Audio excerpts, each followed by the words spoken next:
authorized the Marines in 1775. Made Sam Nicholas their founding captain, who recruited America's most badass motherfuckers, straight out of bars like Tun Tavern. And these dudes were always down for crazy-ass shit. When ships got close enough, they jumped onto enemy ships like a bunch of psychos, just to have fun and kill some redcoat dirtbag. After the Revolutionary War, the Marines were disbanded. Oh, come on! It's over. Nothing is over! But then, just like today, a bunch of dirty, ugly, illegal African pirate thieves were pissing us off. So guess who was called back?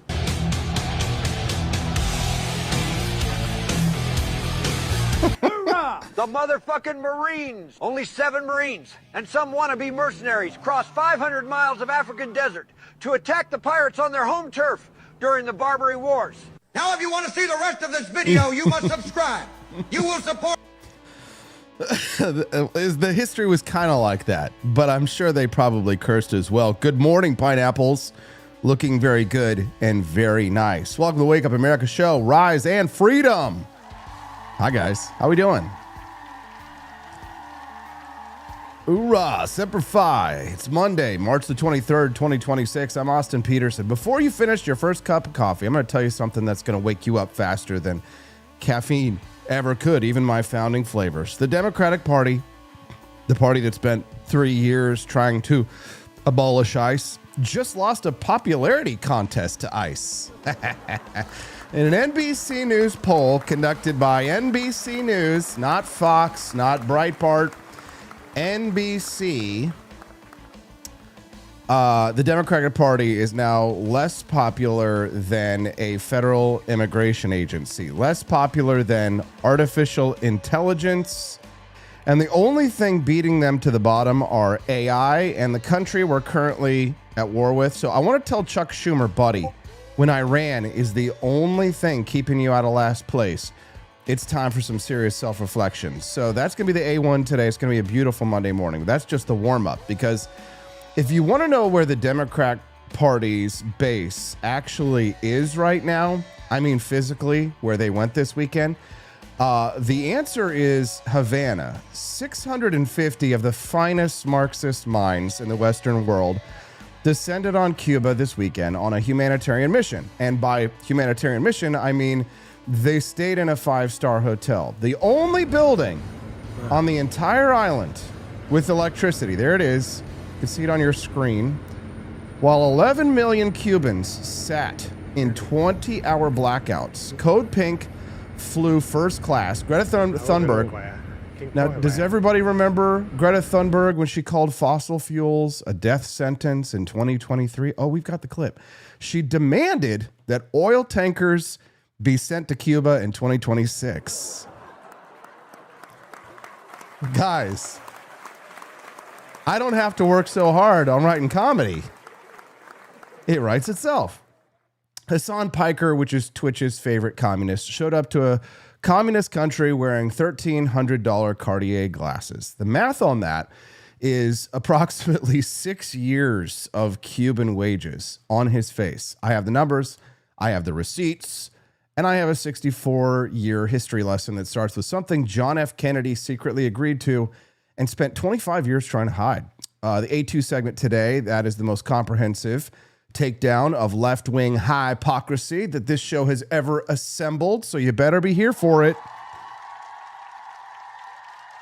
Nobody else is going to call it like AP will. We're going to call it first class to communism. Then we're going to take a breath and talk about your house. Because did you know that if you earn $200,000 a year in San Francisco, the city will hand you a $500,000 interest-free loan to buy a home and then make that home worth $1.8 million because they take 600 days to issue a building permit, and then give more loans to more people because now nobody can afford anything. It's an endless cycle. There's a name for it. It's from a 1929 economics book, and my guest from the American Institute for Economic Research, John Miltimore, will be here at 8 a.m. to explain this whole machine in plain English. What you see here on the Wake Up America show, I saw that Munay Rahimi was on Fox and Friends or something over the weekend, which, let's give it up, Munay. But who had her first? When you're watching the Wake Up America show, I'm telling you right now, when you're watching our guests, when you're hearing our topics, Fox News is just going to listen to this show, and then 2 weeks from now, they're going to repackage it into something and say, oh, wow, that guest was really good. And they're going to put it on the legacy media 2 weeks. Was it a week or 2 weeks after that we had Munir Rahimi on the show? I mean, I have to pat myself on the back because I'm all I got. And you. And where would I be without JJ4884 reminding us the economics of the Cartier glasses is that it's really just a heavy Luxottica markup. Welcome to the Wake Up America show, guys. Don't forget, click that like button and support the Wake Up America show by helping to unlock that bonus content, which we'll talk about in a minute, because we're going to close today's show with a conversation I'm really looking forward to have. Because while Code Pink were taking their solidarity selfies in Havana, Argentina was passing libertarian labor reform, striking back against the unions. Chile just swore in its most conservative president since Pinochet.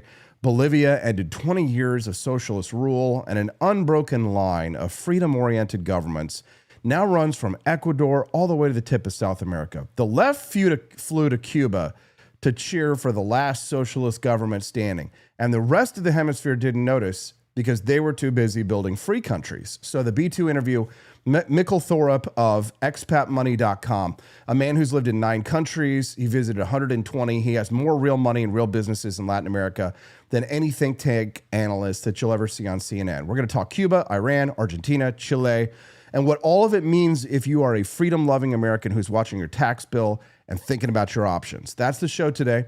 But before we get rolling, guys, 2 things for the real ones in the audience. You know who you are. The ones who show up, right? You guys, the ones who would have been at Ton Tavern, the ones who support independent media when it matters. We've got 2 incredible bonus unlocks this week. For supporters, if we raise $100 on the Wake Up America show this morning, or $150, if you're at the 100 level, then you'll unlock today's mini documentary. We're I guess right in the middle of the 250th anniversary of the United States, 250 years. So we've got a full biopic on a hero of the American Revolution. And then at 150, we do the Great Grift Off, where we play actual mini games against each other live on the show. You can play at home, and we compete for real prizes from the Grift Shop at forlibertyshop.com. I'm drinking some of Knox's Continental Kick this morning with a double shot of espresso inside. It's friggin' delicious. I'm all out of it. So I'll switch to water. But Drew Van Runkle, you're not fake. You're real and a real good friend. Thanks, Matt. Thanks, Drew. Let's drop those Rumble rants early and often, guys, so we can get that bonus content unlocked. All right, guys. So Monday morning, here we go.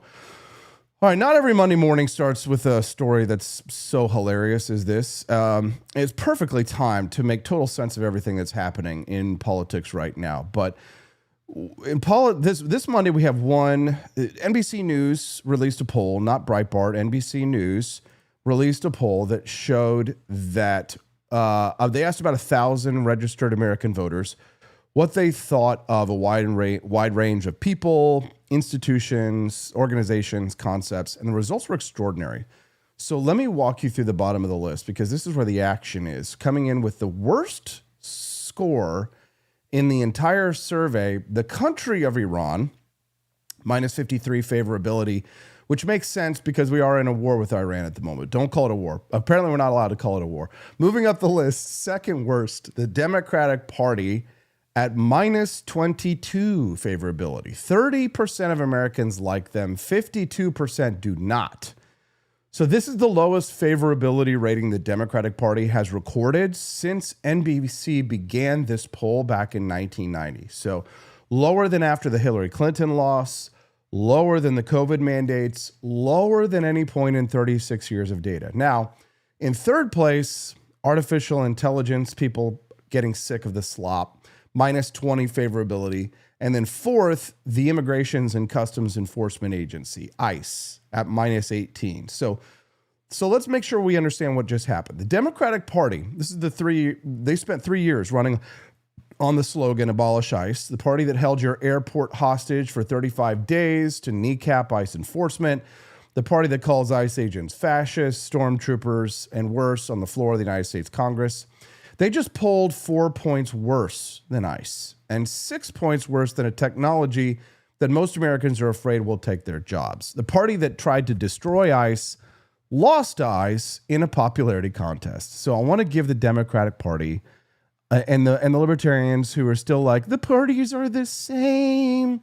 I want to give you all a moment to let that sink in. And then while you're sitting with that, I want you to point out that ICE agents are currently staffing security checkpoints at your airport this morning because Democrats shut down the Department of Homeland Security to stop them, and now ICE is there anyway, and more popular than they are. There's a word for this. The word is karma, and we love to see it.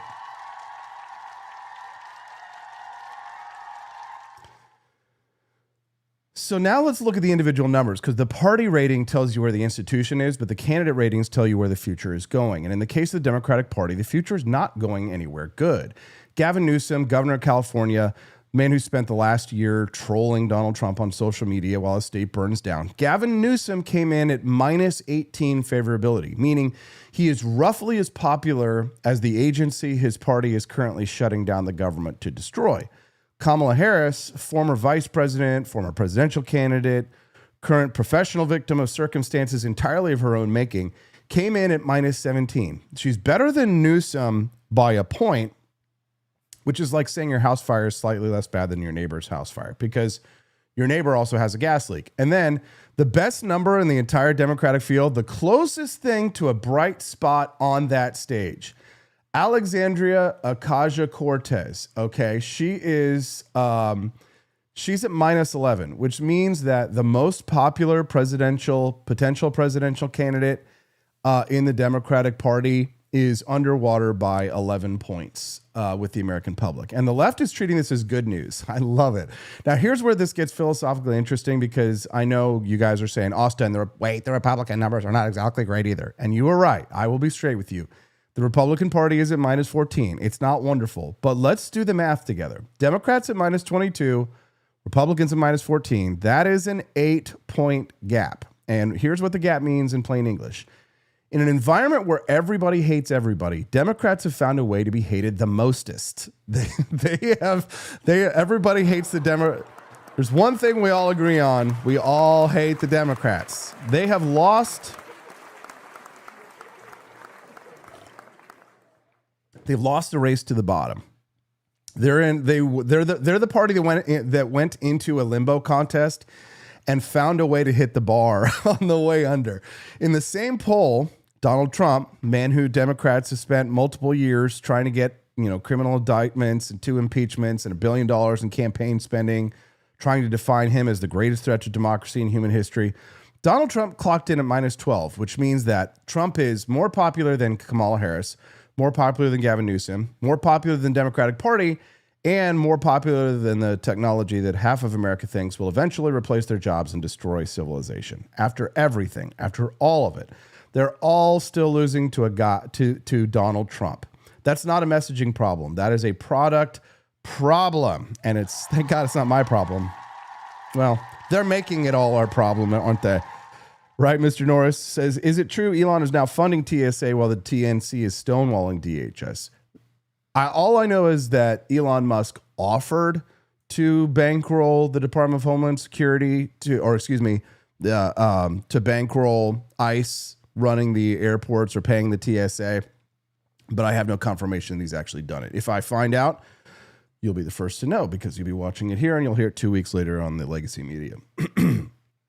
Do you know who else is more popular than the Democratic Party? The new Pope, the American Pope. Any Pope fans here? Pope Leo XIV, the first American Pope, sitting at plus 34 in the same poll, which means the Democratic Party is 56 points less popular than the head of an institution that's been dealing with a serious scandal for 2 decades. Even Stephen Colbert, the late night host, whose show is basically a Democratic Party advertisement every single weeknight. Even Colbert is at plus 10. So the Democratic Party has managed to be less popular than its own propaganda arm, which is an achievement. Now, the Democratic Party, they're not entirely unaware of what's happening to them. They've noticed the polls and they have a diagnosis. The diagnosis is that they have a brand problem. So those are not my words. Those are the words of Ken Martin, chairman of the Democratic National Committee, who went on Fox News this summer to admit this publicly. We do have a brand problem, Martin said. When you hit rock bottom, there's only one direction to go, and that is up. Now, I want to be generous and engage with this seriously because the question of what is actually wrong with the Democratic Party is not just a partisan question. It's a question that matters for the country. A healthy republic requires a functioning opposition party, and the Democratic Party currently is not functioning. So what is the real diagnosis? Here's what the Democrats think the problem is. Messaging. They think they're not explaining their policies well enough. They think the communication is broken. They are running focus groups and hiring consultants, rewriting their talking points. And what the numbers actually say the problem is, the Democrats are not losing Republicans, they're losing Democrats. A Pew Research Center survey found that 67% of Democrats say their own party makes them feel frustrated. 30% of Democrats say they're outright angry at their own side. And in the Quinnipiac poll this year, congressional Democrats are sitting at 19% approval. 19. And even self-identified Democrats disapproved of their own party's representatives in Congress by a 13-point margin. So Democrats in Congress, they're so unpopular that their own voters disapprove of them by 13 points. So that's not an optics problem or a messaging problem. This is a situation where the people who are supposed to be your base have looked at what you're doing, understood it perfectly clearly, and decided they do not like it. You cannot fix that with better talking points. You cannot rebrand your way out of a product that the market has rejected. And here's the part that none of the Democratic strategists will say out loud. The activist base and the voting base, they're not the same people. The people who show up to these Code Pink rallies, we're going to get to in just a minute, the people who fly first class to Havana for solidarity tourism, the people who chant abolish ICE at the airport security line they are personally standing in, those people are loud. They're influential, but they are not the majority of Democratic voters. And every time the Democratic Party chases the activist wing, it loses another 3 normal people in Ohio. So here's the point that matters for everyone. I don't care if you're a libertarian or a disaffected independent who watches this show. You're not Republicans. So a political party that is running on 30% favorable with the country, that's not an opposition party anymore. It is a grievance caucus with a PAC. And a country without a real functioning opposition party, one that is grounded in reality, capable of making coherent arguments, a party that actually held Republicans accountable where they deserve to be held accountable, that's a country where the people in power face no serious accountability. That's not good for anybody. That's not good for conservatives. It's not for libertarians. Not for anyone who believes that the point of politics is getting the right answer rather than just winning the argument. Right? The Democratic Party's collapse it's a warning sign. And the warning sign is this: when a political party loses touch with reality completely, bad things happen to the party and eventually to the country. So what are your thoughts? Send us a text. Love to hear your thoughts on this and more. If today's your first time listening to the Wake Up America show, click the like button. We'd love to have you be a regular guest of this show. When you click the follow button, allegedly, it sends a notification on your Rumble app when the show is live, although some people say that they have to search to find it. Just remember, you can always find my channel at AP for Liberty, rumble.com/AP for Liberty. If you type AP for Liberty into a search bar anywhere, you're probably going to be able to find me. If you've never watched this show before, we've created a really healthy community of liberty-loving Americans and some people from overseas who love freedom too. We get people as far away from the Isle of Alderney, as well as far south as Argentina. We've got people listening to us who are members of our glorious military overseas and participating. So from sea to shining sea and to the shores of Tripoli, the Wake Up America show has built a very friendly audience, a healthy community. I like to think of our community as very non-toxic, which is rare. So if you'd like to join us, click that follow button. Come back and join us here every Monday through Friday, 7 to 9 a.m. Central Time. That's the Wake Up America show schedule. Okay? Great. Let's do it. It is what we decide now that will define the rest of humanity's future. And whether we choose to do that or not, if we don't, it will be a death sentence to countless of people, and it is already a death sentence to countless of people living on the front lines of the climate crisis today. We need to talk about what's happening in Cuba right now. As the Trump administration is waging illegitimate wars across the world, killing countless of people, it is also strangling the Cuban people, deliberately, methodically, and openly. The pedophile Trump himself bragged about it, saying, "There's an embargo, there is no oil, there's no money, there's no anything." He said it like it was something to be proud of. Interesting. Well, so now we like oil. Isn't that interesting? So we're against oil and we like oil. All right. Let's go back to October 22nd, 1962. John F. Kennedy is about to go on national television to tell 180 million Americans something that will stop their hearts. Soviet nuclear missiles that were capable of vaporizing Washington, D.C. in 4 minutes, are sitting on an island 90 miles off the coast of Florida. The world is holding its breath. U.S. Navy destroyers are steaming towards Soviet freighters in the Atlantic. Strategic Air Command bombers are in the air. The Joint Chiefs are telling the president to strike. And every American alive knows one thing with absolute certainty. Cuba is a threat to the survival of the United States of America. Now, here's what your high school history teacher told you happened next. JFK stared down the Soviets. Khrushchev blinked. America won. Kennedy was a hero. Roll credits. That's the legend. And like most legends attached to Democratic presidents, it's only half the story. Because here's what your history teacher left out. Kennedy also secretly agreed to 2 things that would shape the next 64 years of Cuban history.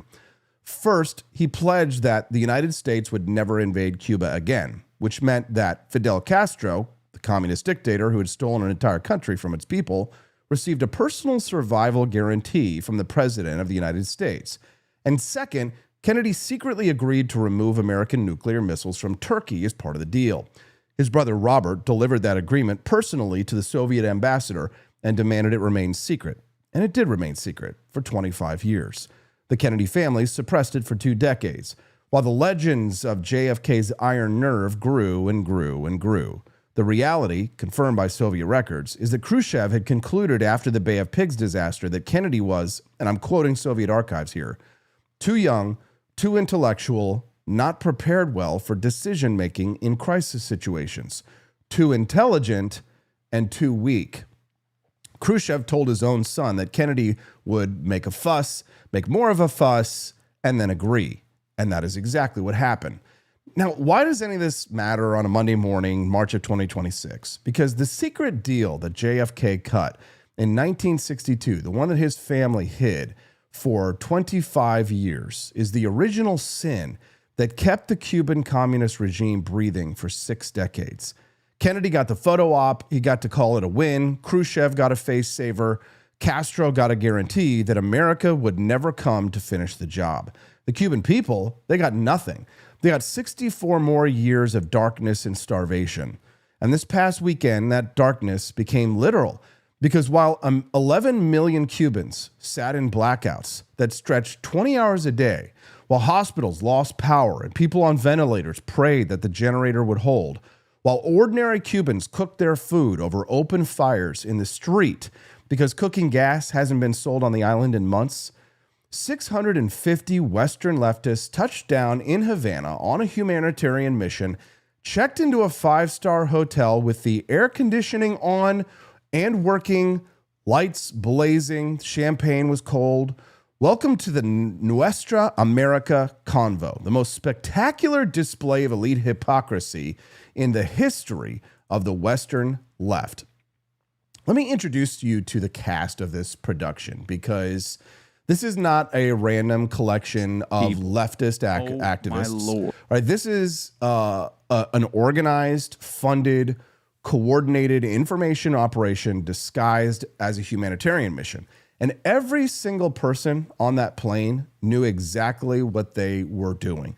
So the outfit that organized this stunt is called Progressive International. It's led by a man named David Adler, who has personally met with Cuban President Miguel Diaz-Canel on multiple occasions, who was present when Diaz-Canel personally called for his release after he was arrested during the Gaza flotilla last year, and state Cuban media regularly describes as, and this is their term, a friend of the island.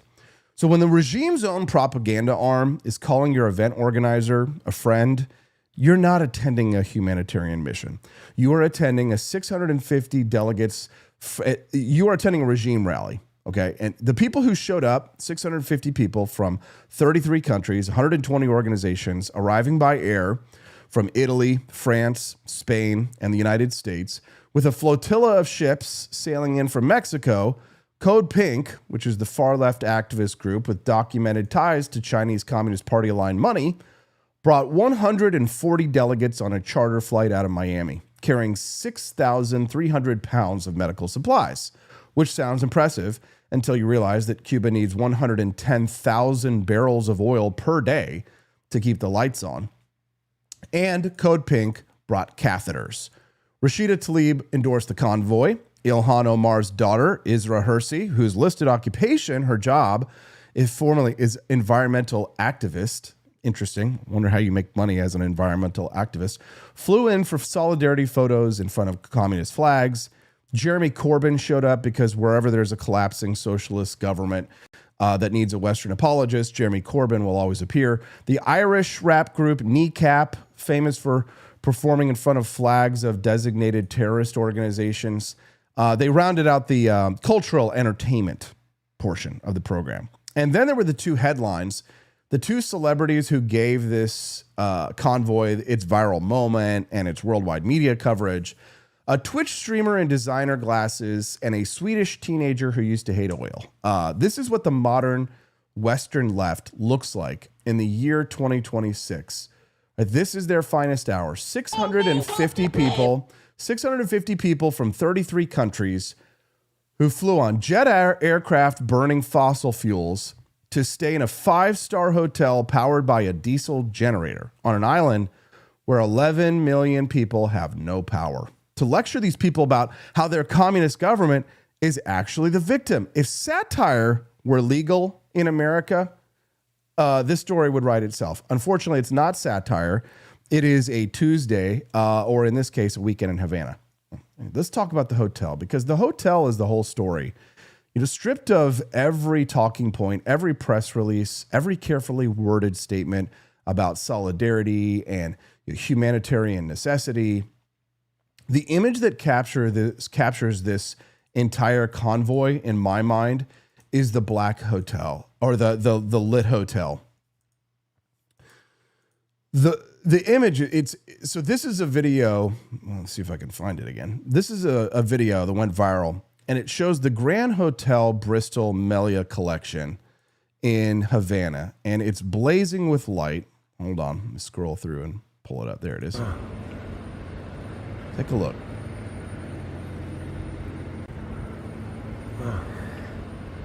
Light. We just take this for granted so much. You can hear the generators. Look at that, the whole island's black. Here we have light. Amazing. Blazing with, the windows are illuminated. And inside that building, it costs up to $502 per night for a room in that hotel. Inside there were the champions of the working class. The voices of the oppressed.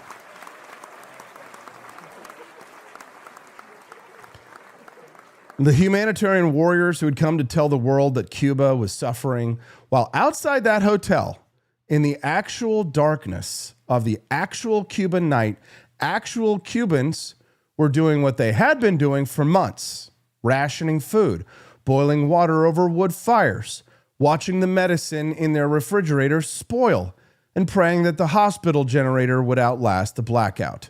The Cuban regime was so worried that ordinary Cubans might storm the hotel in protest that they deployed armed security to form a perimeter around the building at one point. So let that image sink in for a moment, guys. The communist government of Cuba, the government that these activists flew in to defend, had to station armed guards around the hotel where those activists were staying to protect the activists from the Cuban people.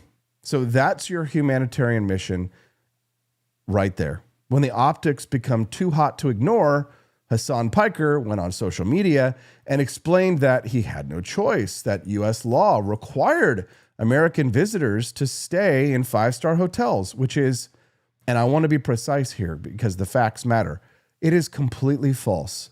U.S. law prohibits staying in properties linked to the Cuban government. It doesn't require you to stay in five-star hotels. It doesn't prohibit you from staying in private homes. It doesn't prohibit budget accommodations. Piker had options. He chose the five-star hotel, and then he lied about why. And while all of this was happening, Code Pink's Medea Benjamin, the co-founder of an organization that claims to speak for the oppressed people of the world, flew to Cuba first class. She flew first class to tell the people of a communist country that capitalism is the enemy. Oh.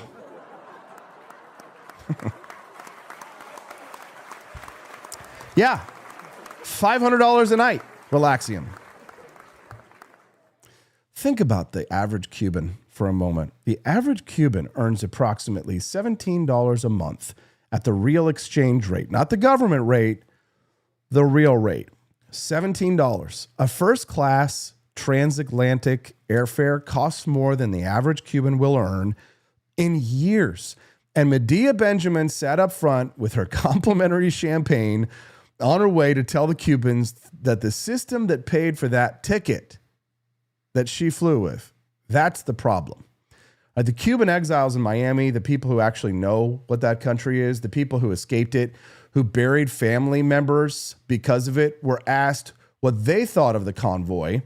One Cuban exile quoted by major American media said these activists are treating their homeland like, quote, a safari or an amusement park, which would be funnier if it wasn't so sad.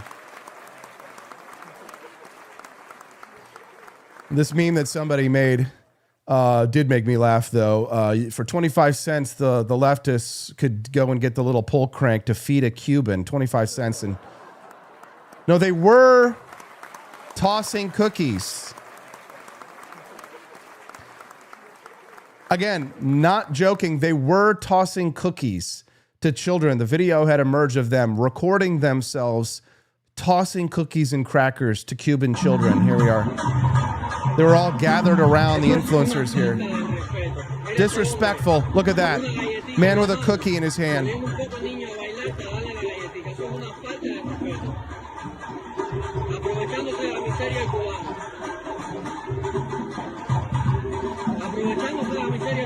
He was paying the kid. Wasn't even paying him minimum. I thought communists believed in minimum wage.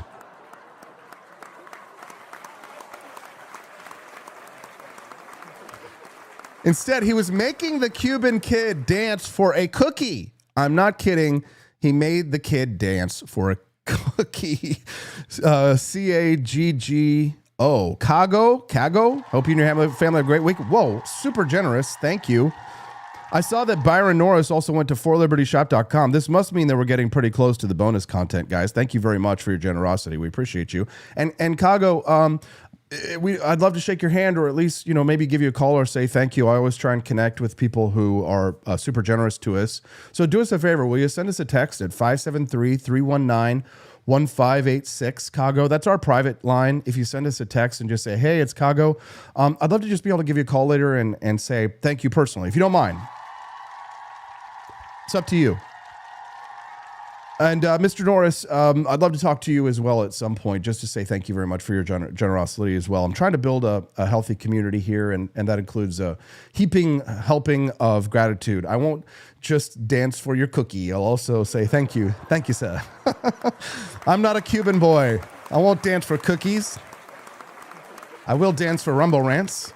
But I'm a free American. One Cuban exile, quoted by major American media, said that these activists are treating his homeland like a safari. And they're rightfully furious, because while these tourists are taking their solidarity selfies in the hotel lobby, the Cubans they claim to be helping were eating by candlelight in the streets outside. Now, let's talk about Greta Thunberg, because the Greta story is not just funny, it's ironic. Listen carefully to this juxtaposition of her quotes. It is what we decide now that will define the rest of humanity's future. And whether we choose to do that or not. If we don't, it will be a death sentence to countless of people, and it is already a death sentence to countless She's of talking people about living oil. on the front lines of the climate crisis today. We need to talk about what's happening in Cuba right now. As the Trump administration is waging illegitimate wars across the world, killing countless of people, it is also strangling the Cuban people. Strangling? Deliberately, methodically, and openly. The pedophile Trump himself bragged about it, saying, there's an embargo, there is no oil, there's no money, there's no anything. I thought oil was bad, Greta.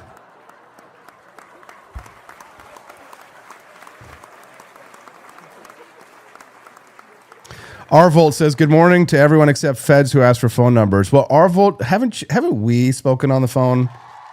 Haven't you given me basically, sorry, fix the mic.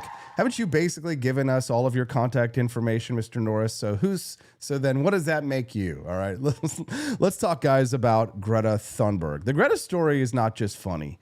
It's not just ironic. It's the cleanest demonstration of what the modern progressive movement actually is underneath all of the passion and the signs and the angry speeches that are screamed into microphones. Trust me, you don't want to hear the sound on that clip that's playing right now.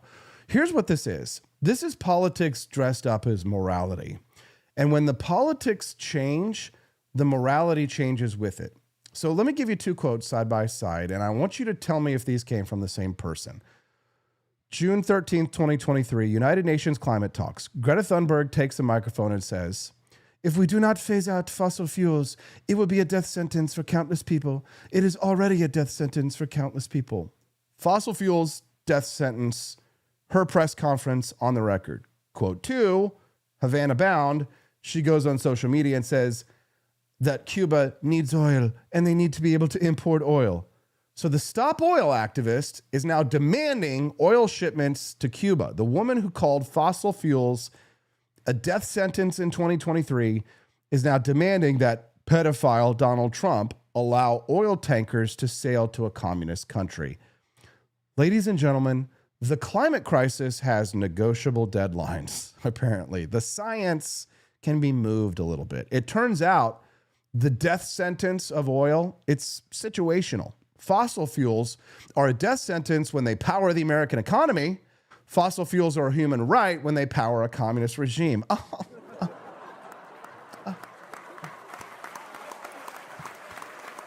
The Maury Povich. Oil is the planet-killing apocalyptic threat when Western working-class families need affordable energy to heat their homes in winter. Oil becomes an urgent humanitarian necessity the moment a Marxist government runs out of it. And listen, let's not be unfair to Greta. Let's make her defender's argument for her. They will say, Austin, she wants to end fossil fuel dependence in the long term. But you can't suddenly cut off a country's oil and expect people not to suffer in the short term. And you know what? That's a fair point. That's a coherent argument. There's just one problem with it. It's the exact same argument that every oil state government and every energy company has been making to Greta Thunberg for the last 10 years. And she called them murderers for making it. You have stolen my childhood. How dare you? When Western nations made that argument, we can't transition too fast because people will suffer in the short term. Greta Thunberg called their leaders criminals. She staged protests outside their offices. She threw poo. She booed. She testified before their parliaments. With a look of burning contempt, she told the World Economic Forum that world leaders should be in panic. Now, Donald Trump applies the same leverage to a communist regime that's been stealing from its own people for 67 years, and suddenly Greta Thunberg is concerned about the practical difficulties of an energy transition. The principle is identical. The only variable that changed is who's running the country that needs the oil. So this is not an environmental movement. It never was. It is an anti-Western movement with environmental branding. The environmental stuff is just the packaging. Greta Thunberg just proved it without meaning to on camera in March of 2026. Now, let me introduce you to Hasan Piker, who, if you don't know who Hasan Piker is, and let's be honest, like most normal people who don't live their entire life online don't know who this guy is. So he's a Twitch streamer and political commentator with 1.6 million followers. He's an ally of Zoran Mamdani. He's a self-described socialist. He's the great nephew of Mehmet Ali Agha, the man who shot the Pope, which is not directly relevant, but it does paint a picture of the family dinner conversation. Now, that would be odd. Hey, why'd you shoot the Pope? Hasan Piker flew to Havana to stand in solidarity with the Cuban people, quote unquote. And when he arrived, he was wearing these Cartier sunglasses. Fucking best people. Okay. So kind, so welcoming, just the best, just the absolute best people. Oh my Lord. Okay.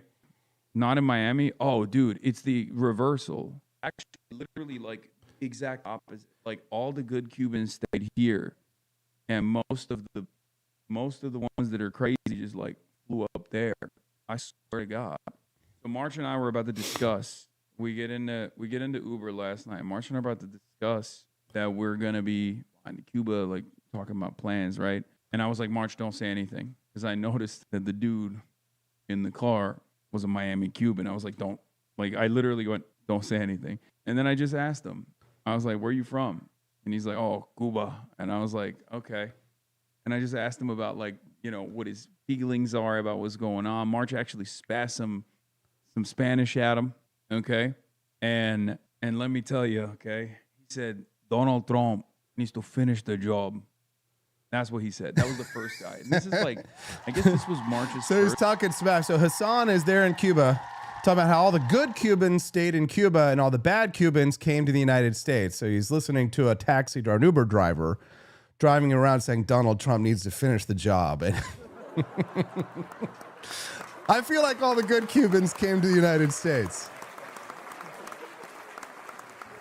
Well, notice something. So here's Hasan. He's wearing a pair of Cartier sunglasses priced at $1,383. So the average Cuban earns $17 a month at the real exchange rate. That's $204 a year. Hasan Piker's sunglasses cost more than 6 years of Cuban wages.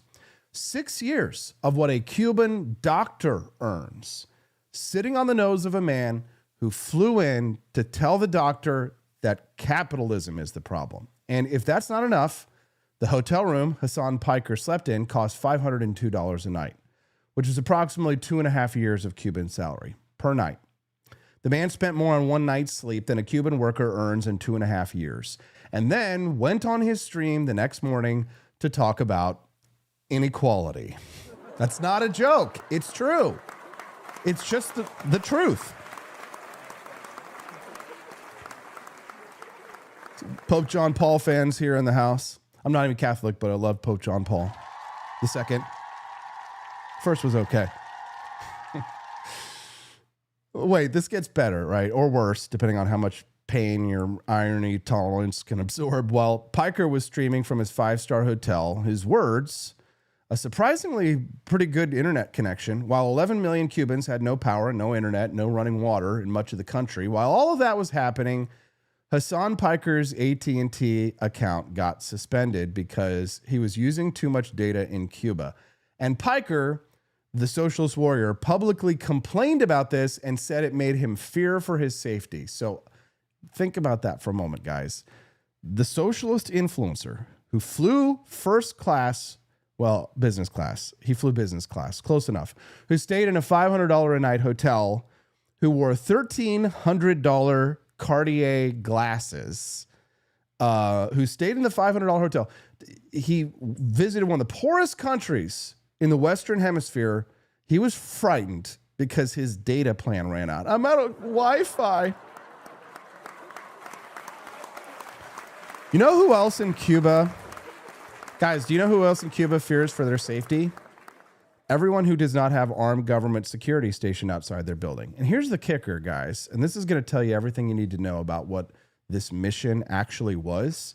Piker went on social media before he left and told his subscribers that their monthly subscription payments had, quote, paid for additional support for the convoy, meaning The young Americans who subscribe to Hasan Piker's Twitch channel, thinking that they are supporting socialist content creation, actually funded a content tourism trip to a communist resort.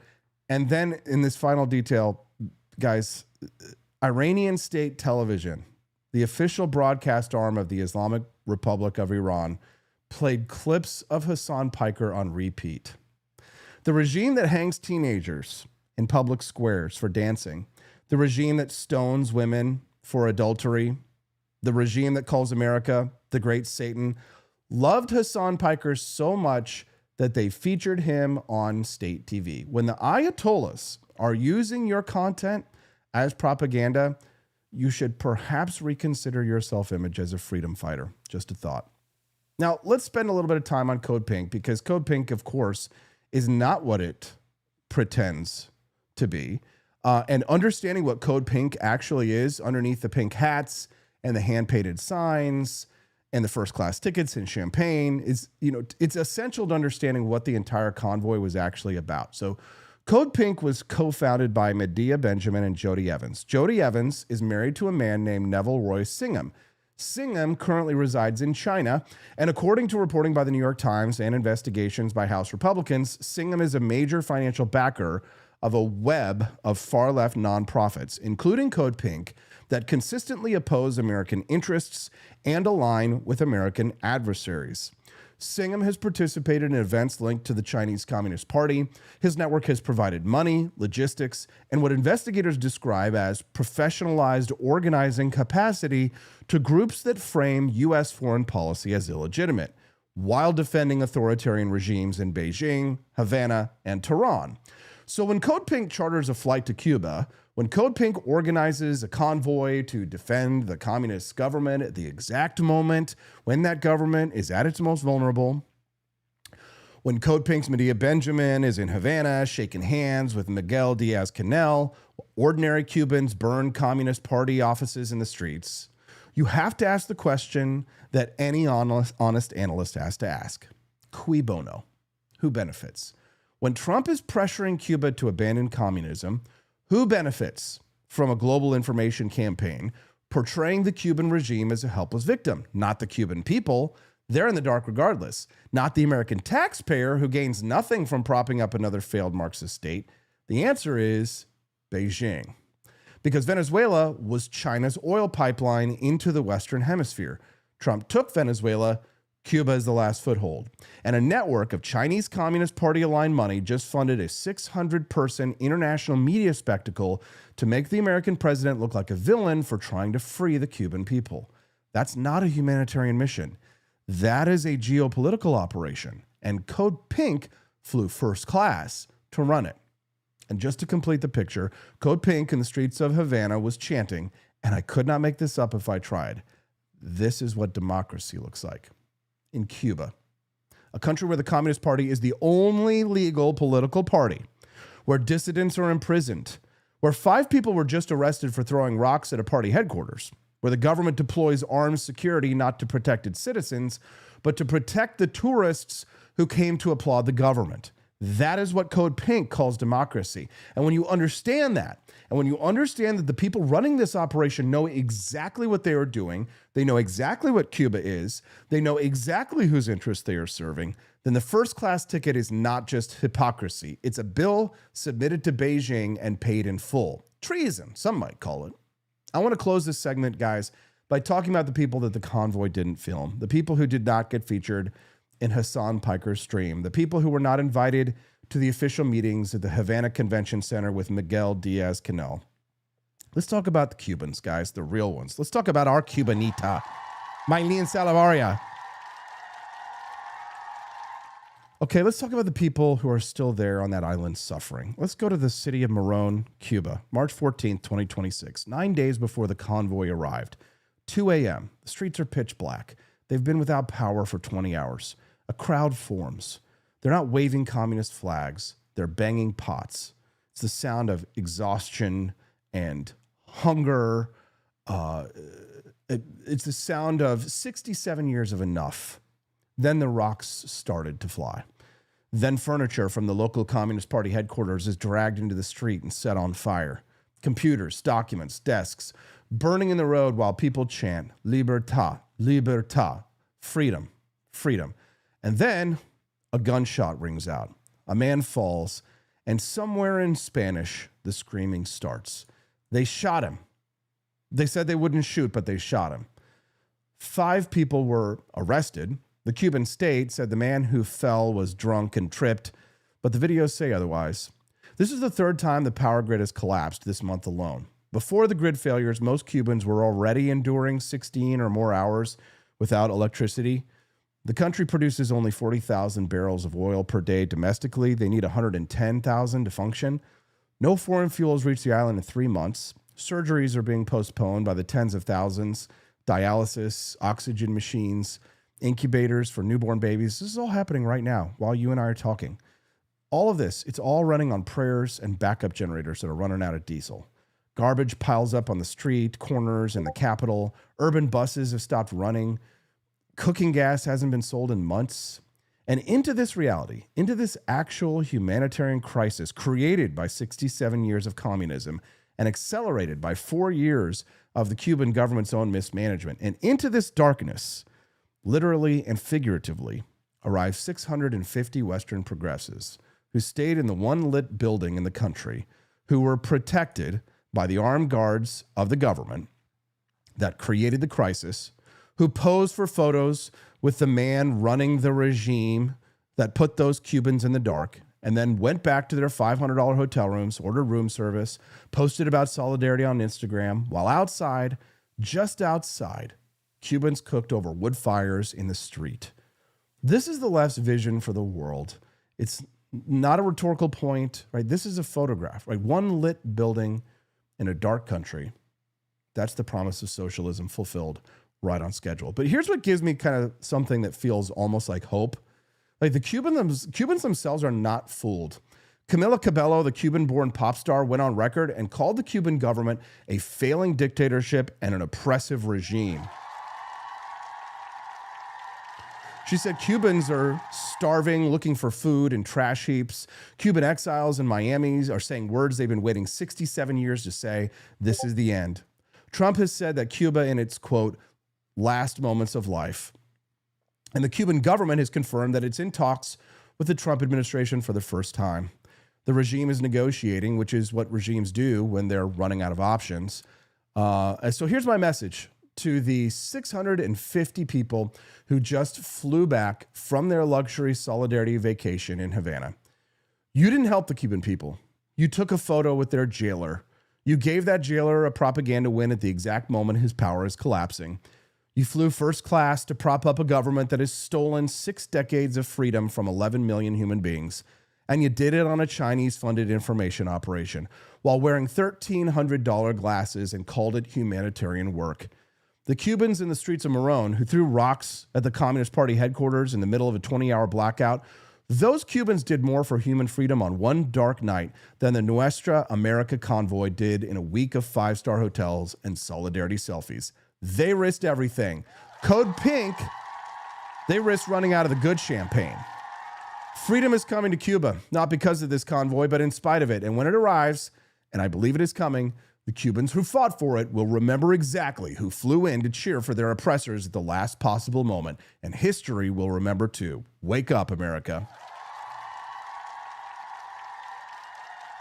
Why are you a conservative, sir? Well, I used to be a Democrat, but unfortunately the Democrats went too far to the left, and the Republicans moved into their position that the Democrats were 40 years ago. See, and so what the Democrats believed 40 years ago, the Republicans believe today. And so I realized that I had to go to a Republican because the Democrats just got too far off the trail. They just got completely off the trail and lost all reality of what America stood for. And so I realized that Republicans at this point in time are more focused on what is best for America than what the Democrats are. That's my karate boy. Here's a question for you guys. What do you call a government housing program that gives a six-figure interest-free loan to somebody earning $200,000 a year? The answer, if you live in D.C. or San Francisco, is called affordable housing assistance. And that's what's happening in the United States. We're going to talk about that with John Miltimore when we get back. Don't go away. It's the Wake Up America show, and you're watching the 4 Liberty Network. In the rugged backcountry of Hunterdon County, New Jersey, on July 6, 1736, a boy was born to Welsh immigrant parents who would grow into one of the deadliest and most brilliant commanders the American Revolution ever produced. Daniel Morgan, tall, broad-shouldered, with a voice like gravel and eyes that miss nothing, ran away from home as a teenager after a brutal fight with his father. Illiterate, penniless, he drifted south to the Shenandoah Valley near Winchester, Virginia, where he toiled as a sawmill hand, teamster, and frontier brawler. He hauled freight over the Blue Ridge in ox-drawn wagons, earned the nickname Old Wagoner, and learned to shoot straighter than any man alive with a long Pennsylvania rifle. The French and Indian War forged him in fire. In 1755, as a wagoner for General Edward Braddock's doomed march on Fort Duquesne, Morgan ran afoul of a British officer who struck him with the flat of a sword. Morgan knocked the man down. For that, he was sentenced to 500 lashes. British Army justice. The whip tore flesh from his back, counted every stroke, swearing he got only $4.99 because the last one missed. The scars stayed with him for life, a burning reminder of redcoat arrogance. He survived, enlisted as a ranger, took a musket ball through the neck in 1757, and lived to tell the tale. Bullet lodged near his spine, carried forever. When the revolution ignited in 1775 was ready, Congress called for rifle companies. He recruited 96 of the hardest sharpshooters from the frontier, men in fringed hunting shirts, coonskin caps, tomahawks at their belts. They marched north in the Beeline March, a grueling 500-mile trek to Boston in weeks, rifles cracking at British pickets along the way.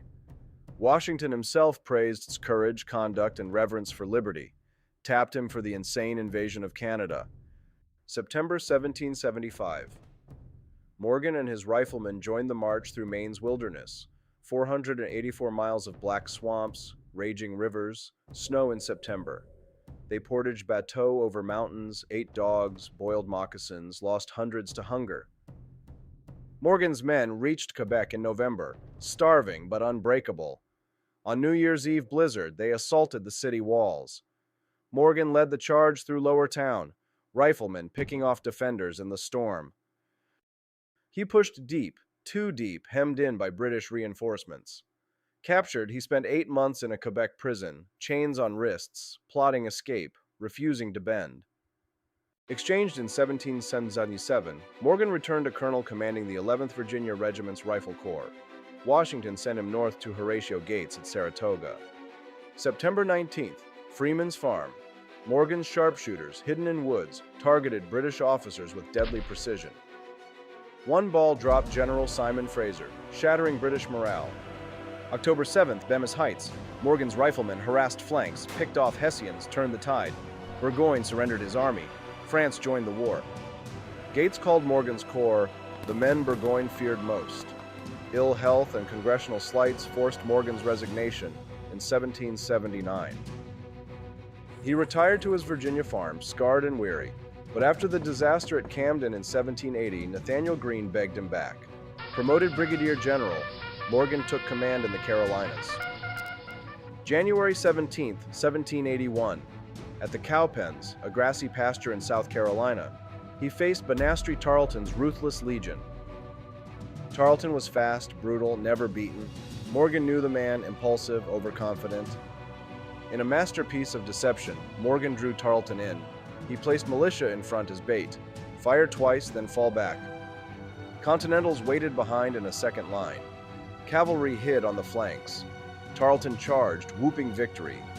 The militia retreated, feigned rout, drawing the British into a trap. Then the Continentals stepped forward, unleashed a volley point blank. Tarleton's men staggered. Morgan's hidden dragoons under William Washington thundered out, sabers flashing. The British broke. In under an hour, Tarleton lost nearly his entire force. 110 killed, 200 wounded, 500 captured. American losses, 12 dead, 60 wounded. Congress struck a gold medal for Morgan, the only one for cowpens. The victory shattered British momentum in the South, paving the way for Yorktown. Morgan, ravaged by sciatica and old wounds, resigned again in 1781. He lived out his days in Winchester, a Federalist congressman for one term, suppressing the Whiskey Rebellion in 1794 with the same iron will. Daniel Morgan died on his 66th birthday, July 6, 1802, buried in Mount Hebron Cemetery. No formal education, no polish, just raw frontier grit and tactical genius. He counted every lash, survived every bullet, outfought every foe. From teamster to brigadier, he proved that in America, a man could rise from the dirt and win battles that changed history. The old wagoner never quit, and the revolution never forgot. This is the last statement I'm going to have on broccoli. There are truckloads of broccoli at this very minute descending on Washington. My family is divided. I do not like broccoli, and I haven't liked it since I was a little kid, and my mother made me eat it, and I'm president of the United States, and I'm not going to eat any more broccoli. Now, some of you think that I ran for president of the United States in 2016 because I wanted to free the American people. But what you don't realize is that I was actually running so that I would never have to eat broccoli anymore. Joining us now to make us all eat the broccoli of economic reality. John, good morning. Welcome to the Wake Up America show. Do you think the problem is... Good morning, AP. Was that a real clip? Yes. George, how did I forget about that? Yeah, George H.W. Bush says, I'm president of the United States, I'm not going to eat broccoli anymore. So is that the problem with libertarian ideas, John, is that we're selling broccoli to the country that wants cheap money? They want booze, they want whiskey, and they want corn whiskey, and they want clam chowder, they want big old fat, they want big chunks of bread, they want bread bowls. You know, they want to eat and drink to excess, and we liberty lovers are like, you guys, you need to eat your broccoli. Is that the problem, essentially, fundamentally? I don't associate libertarian ideas with broccoli. I think we're offering them steak, filet mignon, you know, and people don't want it. They want to eat Doritos. No.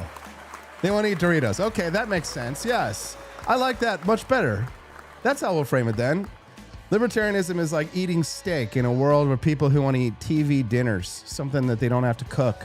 Hey, John, thanks for joining us here. It's Mondays with Miltimore. We talk to you about economic questions a lot, but we also talk to you about some culture problems as well. I'm going to ask you a lot of questions today about a bunch of random stuff. Hope you don't mind. We were just talking about Hasan Piker and his $1,300 glasses. It would take Cubans 6 years, the average Cuban, 6 years to earn enough money to pay for the glasses that Hasan Piker, he's a communist Twitch streamer, was wearing on his face. Greta Thunberg, who says that that oil is killing us. How dare you? You've stolen my childhood. Is now demanding that oil be restored to the island of Cuba to help people out in the short terms. So tell us, John, do you think that the environmentalist movement, that the leftists, these Hasan Pikers, all these people, do you think that they actually have any principles, or are they really is the left really just an anti-Western movement?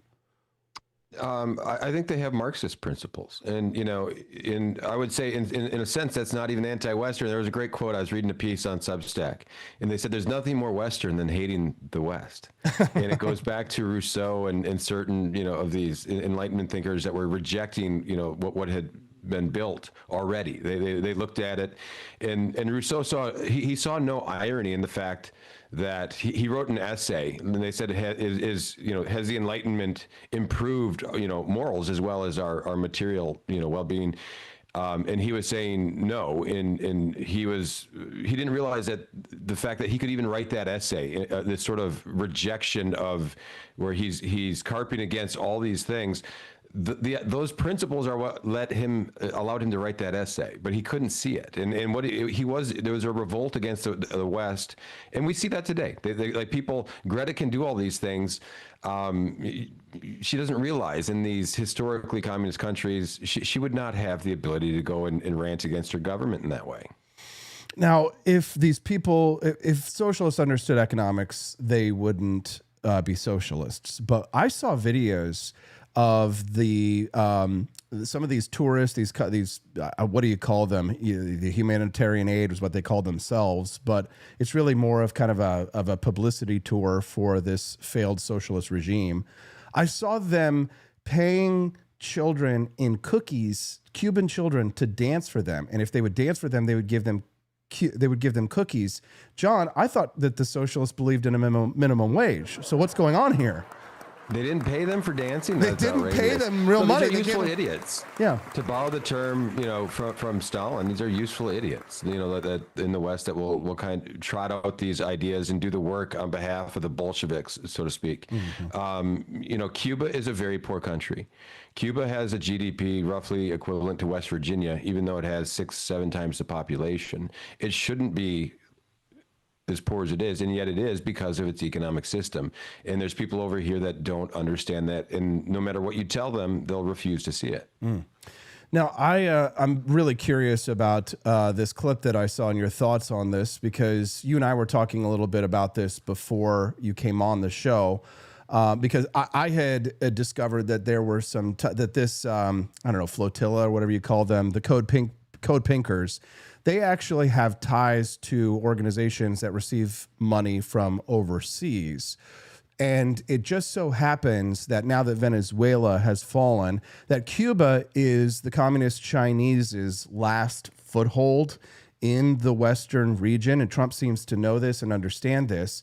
But it was sort of a propaganda tour for China in a way at the perfect timing while Cuba's regime is falling. But then I thought this was interesting because this clip from Tucker Carlson was circulating over the weekend. We were discussing this again before the break. Take a listen to this, John. I want to get your reaction to it. We can no longer be the sole author of terms, of commerce, of anything. We have to share power. With China? Of course, because of their scale. We have to share power with China, advocates Tucker Carlson, because of their scale. John, your reaction to that? No, I think that's a silly comment from Tucker. And a lot of things, I think Tucker is operating, his ideas seem to be flying because he's operating without some of the principles I think that he once had. He seems to be reacting to everything today. This worldview, if this is, maybe it was one clip taken out of context. I don't know if they'd been talking about that and he was simply responding. If he's suggesting the United States and China should collaborate and sort of, rule a one world government together, that's a very bad idea. Now, I don't think we need to be, needlessly confrontational with China. I don't think we want to get into a war with China.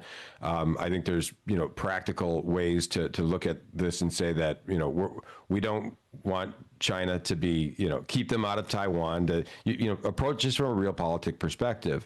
But I think, we're not a bunch of hippies that we're all going to get along. Oh, well, hold on just one moment there, John. You said something interesting to me because most American libertarians, being non-interventionists, would suggest that the United States should not defend Taiwan if China were to try and invade. Are you suggesting that the United States has some form of a strategic interest in defending Taiwan?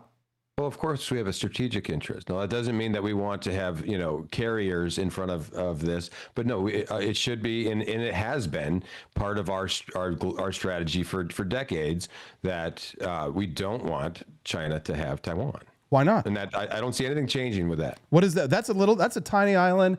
This is what I hear from people all the time, John. It's a very popular narrative in Twitter circles, right-wing Twitter circles right now. That's an island thousands of miles away. It doesn't have anything to do with us, and therefore we should be America first, America only, and we should not be involved in defending Taiwan. That's not in our strategic interests. You disagree? Well, I think we inherited, this is sort of the legacy of the post-Cold War period, right? We didn't, a lot of the things, after World War II, America inherited the British Empire essentially, and that it's a sad truth, but we had to become more of a global power than I think the American Republic was meant to be. But that doesn't mean that we abandon strategic interests all over the globe. If we do, I think what we'd see is a cascade of problems, and we can do this again without a war. I think what we've done, we've managed for decades now to keep China out of Taiwan through various other kinds of pressures, and I would hope that we continue to do that. I don't think that's a radical idea. So talk talk to us about your piece. I was reading your excellent piece. You tell the story about a woman who lived in San Francisco. I'm switching back to closer to home topics. So this is a woman, Brendy Blewett. So she earns over $80,000 a year. She works in public relations. She qualified for an $84,000 interest-free government loan to buy a $376,000 condo. And to top it off, she only had to put down $1,000 of her own money. She says that she was surprised she qualified. Should she have been surprised, or is this program working exactly as designed? No, she's in, I believe it's DC. She's in San Francisco. This story did look at, these programs in DC and San Francisco. But basically what you've seen is public housing assistance has creeped up to not just the middle class, but to the upper middle class and into frankly, wealthy Americans. If you look at these programs, you can earn $200,000, $218,000, $275,000. That's just individual income. That's not if you have a family. That's for individuals, and you still qualify for housing assistance. And what that means, people could say, well, what? It's just an interest-free loan. But if you look at that, that's welfare on a scale that you're not talking food stamps here. If you take an interest-free loan, and some of these, they go up to $500,000. You can take a loan up to $500,000, at least in some programs. 6%, you're talking more than $500,000 on a 30-year loan. So this is basically what we have is the government is now involved in housing in a way they were never intended to be. And you can see what's happening with this. These cities all have, housing prices are exploding because these programs, what they're doing is they're throwing money at the problem and they're increasing demand for housing, but they're not producing more housing. So that's, really sending the housing prices through the roof. And it's sort of like what Mises called this, cycle of interventionism, where bad policy begets more bad policy, and you end up with a really a market that's completely out of whack. And I think very few Americans even realize, this is happening. That this woman certainly didn't realize it, right? She didn't realize she's doing quite well, but found out she's qualified for this program. And we shouldn't begrudge her, but we should look at this policy and say, what are we doing? Now, the income thresholds on this program are staggering. San Francisco will give a family of 5 earning $336,000 a year an interest-free loan of up to $500,000. So how did we get from affordable housing assistance for the poor to government subsidized down payments for the upper middle class? It's a good question. What I think you're seeing is people are saying, well, housing is expensive, right? But they don't want to build more housing. So what they're doing is they created a bureaucracy that's going to, pick certain winners and losers and say, you know what, we're going to give you an interest-free loan. And you got to go and fill out all these forms and you got to apply and do all these. And think about the bureaucracy that creates too, Austin, right? Like we're talking about departments, like massive departments that take these applications that run them. So you're creating overhead there. These are extremely expensive programs, giving welfare assistance to people that frankly don't deserve it. They're not needy people. I mean, well, there's a political logic to it. It's kind of what I'm building towards, right? Yes. So it's really about paying off your political constituency. Yes, no, but this is very much about extending. There's certainly a public choice angle to this, right? That there's incentives for politicians to offer these programs because they're kind of giving carrots, so to speak, to the people and winning votes through that. Because certain people that qualify for this are very happy with these programs, right? And you have the costs are spread out. They're paid by all these people that don't even really realize they're paying for it, but the benefits are concentrated. So there's very much a public choice angle to this, that there's incentives for politicians to offer these programs, even though they're making the housing market worse and they're giving welfare to people who really don't need it. So you point out in your piece that San Francisco takes an average of 605 days to issue a building permit for an already approved project. So that's 50% longer than the next slowest jurisdiction in the country. So walk me through what happens during those 605 days. I think I read this weekend that the Empire State Building only took like 500 days or something to build the entire Empire State Building. So talk us through the permitting process. Yeah, this is what Ezra Klein wrote about in that book that was getting all the attention, you know, where you have these progressive policies that are backfiring on their people, like all the red tape. You know, I couldn't explain to you. I don't think the government report that where I pulled those statistics, I don't think they can explain to you why it takes 600 days. And they weren't happy about it. They're complaining. They're saying this is a problem. But lawmakers really don't have much of an incentive to fix it. So why I couldn't explain to you if I was on the show all day why it would take 600 days to get a permit, you know, approved. I think what you have are bureaucracies that are pretty dysfunctional, and you have a lot of applications go through, and people that aren't that busy, you know, processing it. And like, could AI help with this? Could you? All of those things are yes. You could use AI in a number of things to you know, alleviate this, but there's not the incentive to do that, even though, you know, the people in government recognized it as a problem. I'm speaking to John Miltimore this morning on the Wake Up America show. It's nice to see over 110 people watching us live on Rumble. Rumble's where it's at. So if you guys are watching us anywhere else, we do that for your convenience.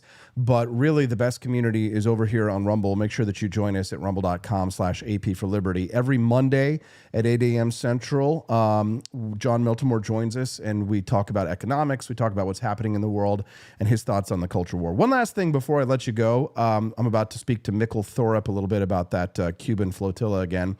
But I wanted to talk to you, John, about your thoughts on just kind of the state of where the liberty movement is at right now. In essence, we're a little bit divided. We've always been divided, but there was sort of a solidarity during the Ron Paul years, if you will, to say circa 2008 to 2016-ish. And right now, we've lost Justin Amash in Congress. I don't know if Thomas Massey is going to win his primary. He should. They say, you know, that he's polling well. Donald Trump is currently on a mission, though, to destroy him and to get him kicked out. If he gets kicked out of Congress, then we really only kind of have Rand Paul at the moment.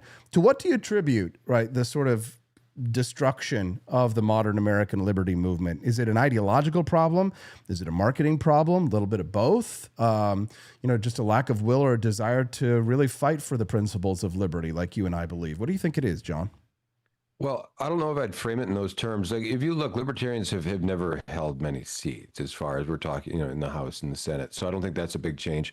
I see a lot of unification against some of the Trumpian policies on tariffs. I see free market folks unified in that. And I see other people that are actually flocking to that standard, really. People that would never have called themselves libertarians.